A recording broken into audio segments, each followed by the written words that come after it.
In 2016, Hamilton was inescapable. The show was dominating Broadway, and even if you didn't live in New York, the music that loosely told the story of the plucky, ambitious immigrant and future founding father, Alexander Hamilton, permeated popular culture. We had the original cast recording playing regularly in my house that year. One of the songs that caught my attention early on was the song The Reynolds Pamphlet. In that song, Thomas Jefferson, James Madison, and Aaron Burr sing about how Hamilton is never going to be president now, since the public was made aware of an extramarital affair Hamilton engaged in. My first thought was, why did his affair disqualify him? Why would a personal indiscretion indicate to the masses that he wouldn't be a good president? Certainly, the irony of having Jefferson sing those lines was intentional, especially given what we know today about Jefferson and his indiscretions. But this made me think further. Why does the infatuation with the personal lives of public figures persist to this day? What does it say about us as a society? And what does that keep us from accomplishing? Let's think significantly about this.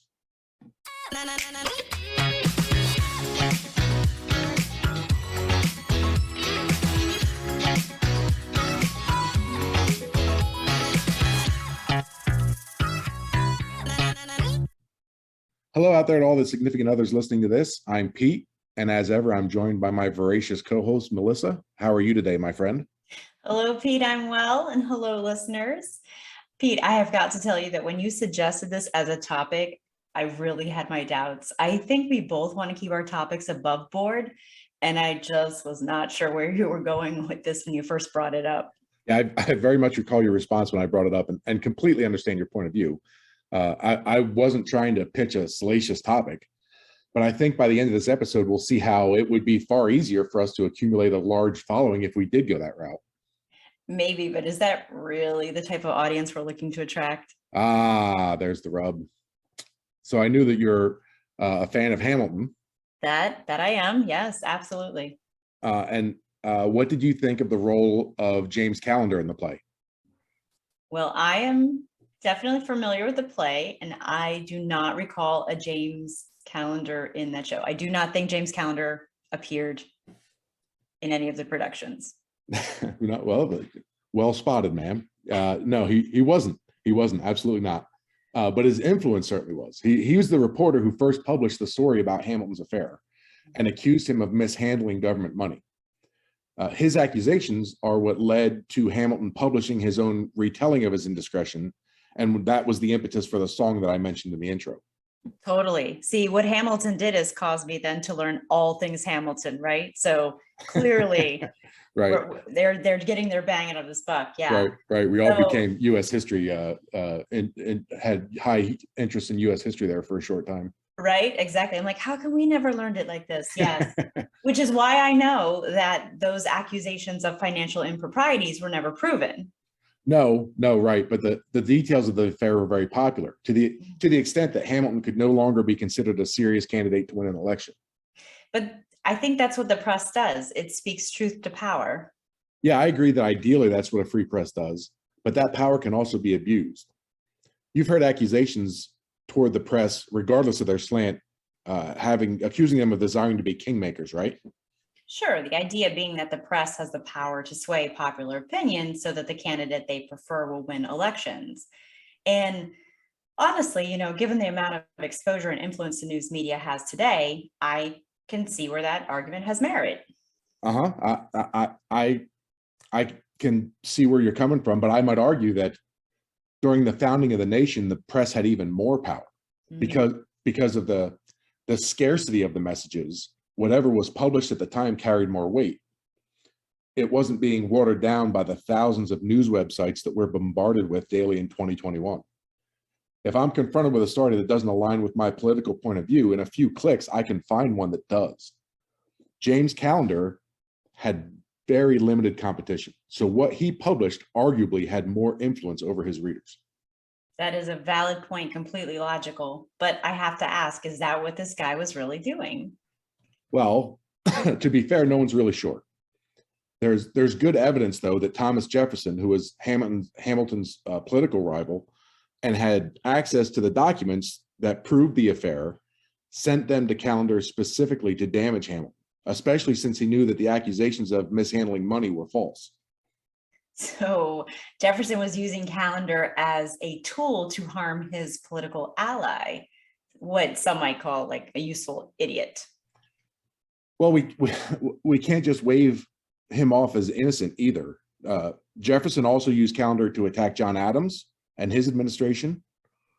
Oh, I see. So calendar maybe wasn't looking to be objective. By the way, this Jefferson boy, I'm telling you, the more I learn, the more I know. Yeah, right. Yeah. All right. So where I think you're going, you correct me if I'm wrong, is I think you're saying that calendar wasn't looking to be objective. Like he wasn't this useful idiot. He was focusing on one side to benefit the other.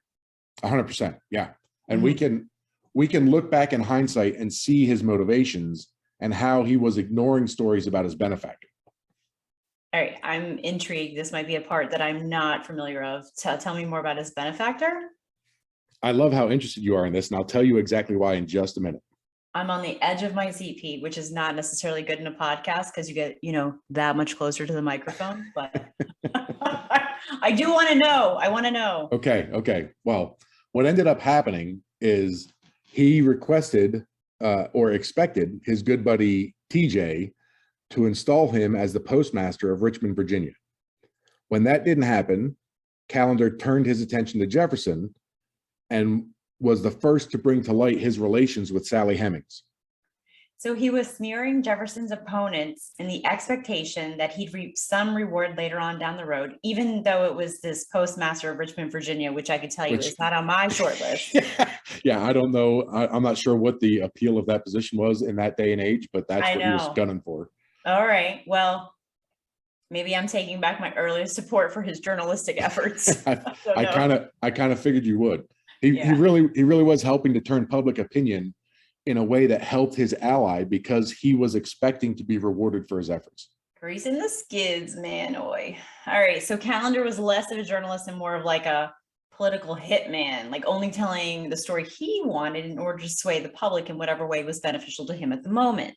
That's exactly the way it seems. And for anyone that is connected at all to the world, that should sound like a familiar refrain. We hear it all the time now, where different media outlets are accused of having a slant or bias.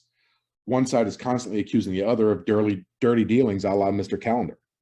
Did you say anyone connected at all to the world? I did, yeah. So, all right. So la-di-da-di. Got it. Yes. All right. So I was like, wait, that's everyone. I carried the one. Yeah. I mean, the Pele tribe may not know it, but yeah, but we know that they know how to sort stuff, unlike us. We certainly do. Yeah. All right. Well, I think it's safe to say that news takes on a different vibe depending on the network. And also, it is not uncommon for a news outlet to take aim at someone whose position runs counter to the slant of that particular media company. But what if the news isn't driving the audience's attention, but playing to it? Oh, this gets dark and deep, and I love it because I think I believe this. Yes. I've often said, like, how else do these papers stay in business if people aren't buying them? Everyone wants to kvetch about the news, right? What I'm saying is you can't hate flash over facts and then shell out your $5 for the Sunday edition of the sensationalized Sentinel and then read it from front to back and then bemoan the news, right? That's one of my favorite publications, by the way, the Sensational Sentinel. Yes. Sort of like don't hate the player, hate the game, I guess. Yeah, kind of. Maybe this is more of, if you're a fan in the bleachers, take a good look at that education to entertainment ratio in your news, and see if you're on the right side of that, if you're getting more education. Yeah, that would be a good rule to follow, I think, in general for all things. And to that end, I don't think that people always realize or rather cop to the fact that they're engaging in anything that isn't completely copacetic. A study conducted in 1993 found that when in conversation, men spent 55% of their time and women spent 67% of their time participating in gossip, which the study defined as discussing socially relevant topics. And I'm making air quotes for the socially relevant topics. Oh, okay. Well, good thing we didn't have you describing a diagram. Yeah, no diagrams in this one. Good. With these high numbers, these high percentages, I feel like some pearl collection's about to come on. But to be clear, the study is just saying correct me if I'm wrong, Uh-huh. that 55% and 67% of the time conversing. So Right. we don't know what that time conversing looks like. Is that half an hour, half Sure. a day? We don't Sure. know. Right. Right. To your point, we don't know. I should also add in that was a meta-analysis in 2019 that found that 3/4 of the time spent gossiping, which in this case was defined as talking about someone who wasn't present, was neutral in nature.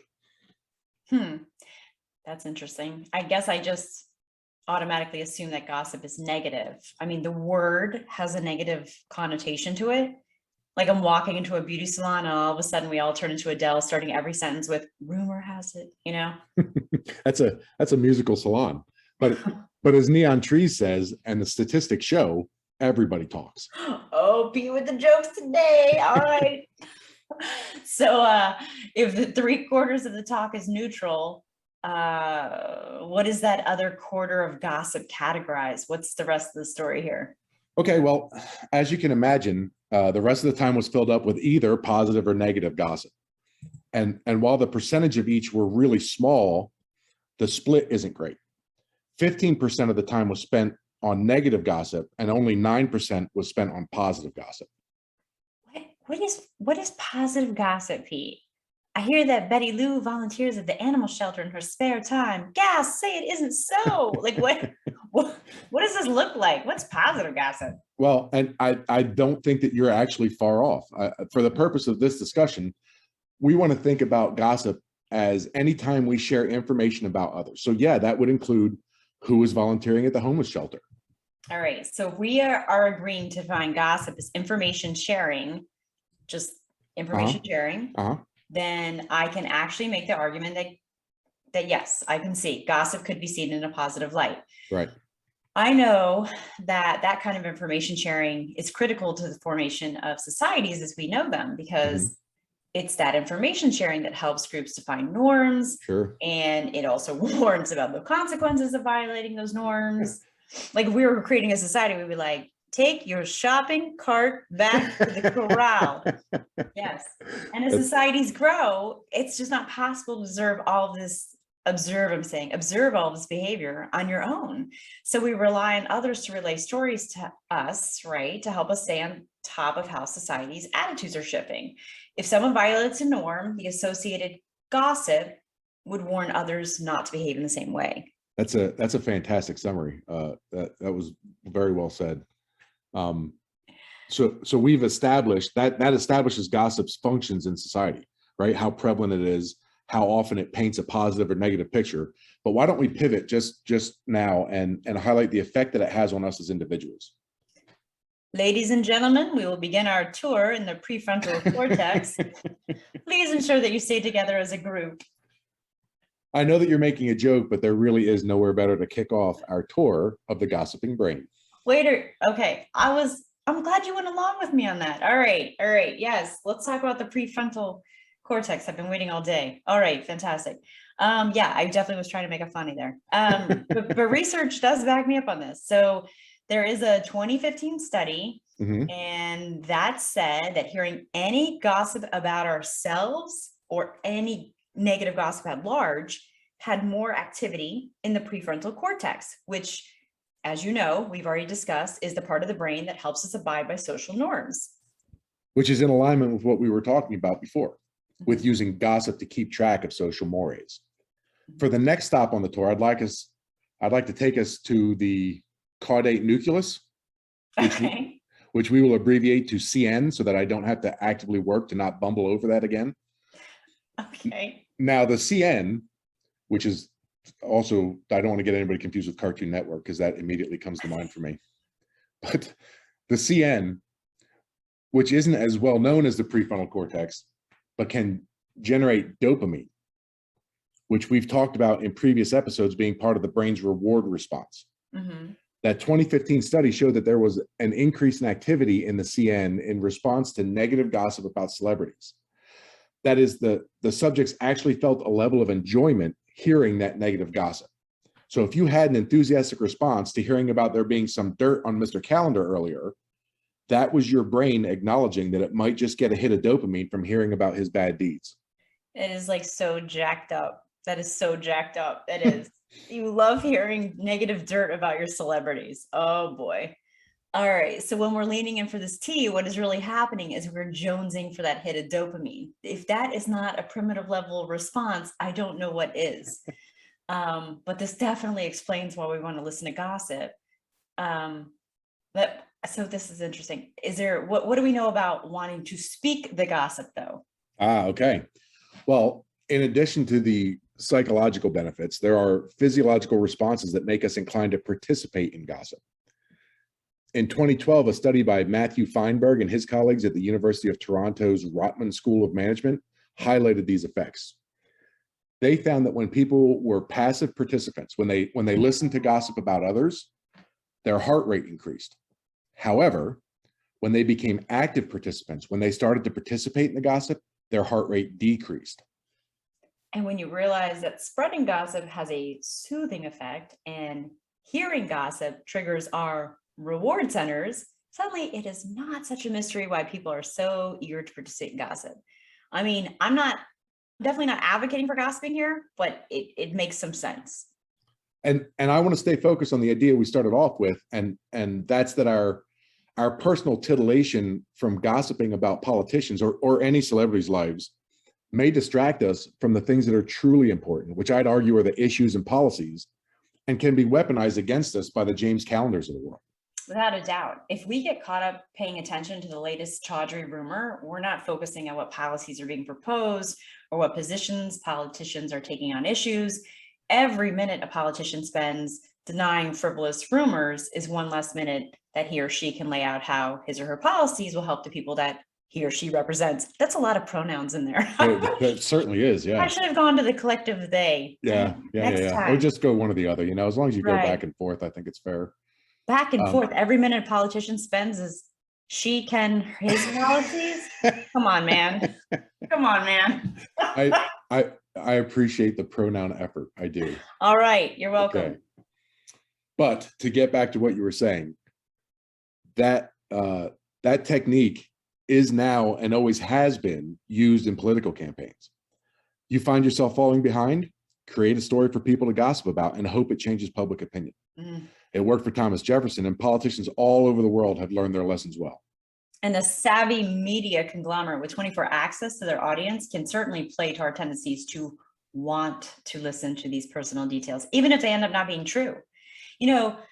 Just a few episodes ago, we said how many people still believe that Sarah Palin said that she could see Russia from her house, which really affected her credibility as a candidate for VP.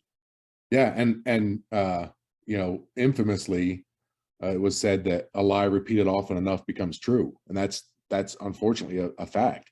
And that's why we need to stay vigilant and use our minds to sift through what is presented to us, fight the urge to succumb to the gossip, and focus on what is of actual substance. You know what I just thought of that complicates this matter even worse? What's that? It's you're gonna love it. The deep fake. Oh, that's fantastic. That's something that I don't think anyone knows how to combat yet. So for those who might not be familiar, yay for you. Right, yeah. Yeah, because ignorance is bliss, man. Yep. A deep fake is a threat to truthfulness in media. It can generate a computer image of anyone and make it appear that they are saying anything. And Jordan Peele did a great example of this not too long ago. For those of you not familiar with it, it is a must watch. The video will show you just how easy it is going to be soon for anyone to manipulate a video and voice recording and make a believable video of someone saying something they never actually said. And we'll make it easy, and we'll post a link to that video on our social media so you have a chance to look at it for yourselves and see just how convincing it can be.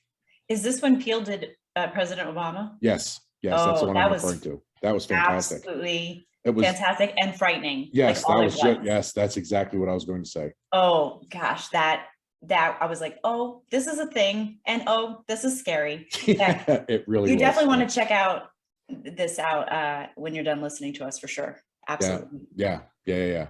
Okay, Hamilton, office gossip, fake news, deep fakes. I think I'm spent when it comes to talking gossip. Your reward center's tapping out. Is that what's going on? Yeah. We definitely bounced around a little bit. But I hope that we've given our significant other something to talk about, to throw in a little Adele there for the next week. Yeah. Was that Adele or Bonnie Raitt? As I did it in a Bonnie Raitt sort of like, Yeah. like a cadence, like, but I was Uh-huh. like, yeah, okay, it's Bonnie Raitt. You got me. Yeah, Yeah. that's nice. That's good call out there. That was not in my prefrontal cortex. That's from like somewhere way back there on the tram. That'll be our next stop, ladies and gentlemen. Yeah. Crap archive from the 80s. Here we go. There you go. All right. Well, that's going to do it for this week's episode, but the discussion continues. Reach out to us on social media and tell us what you thought of this episode, how prevalent gossip is in your life, and what your feelings are about it. We can be found at Think Sig Pod on the Twitter and the Insta, or by searching for Think Significantly on Facebook. If you enjoyed our take on this topic, please consider following us on those platforms. And of course, tell a friend, because it's not a rumor. Tell your friend. You'll still feel good, we promise. Participate in gossip and tell your friends about how amazing we are. There you go. And it'll make you feel better. It'll calm you down. You'll get some dopamine. And as a byproduct, we'll get, our audience will grow. We'll have more people to talk with about these things. There you go. Melissa and I will be back next week to share another thought-provoking topic with all of you. Until then, we urge you to think significantly about the world around you.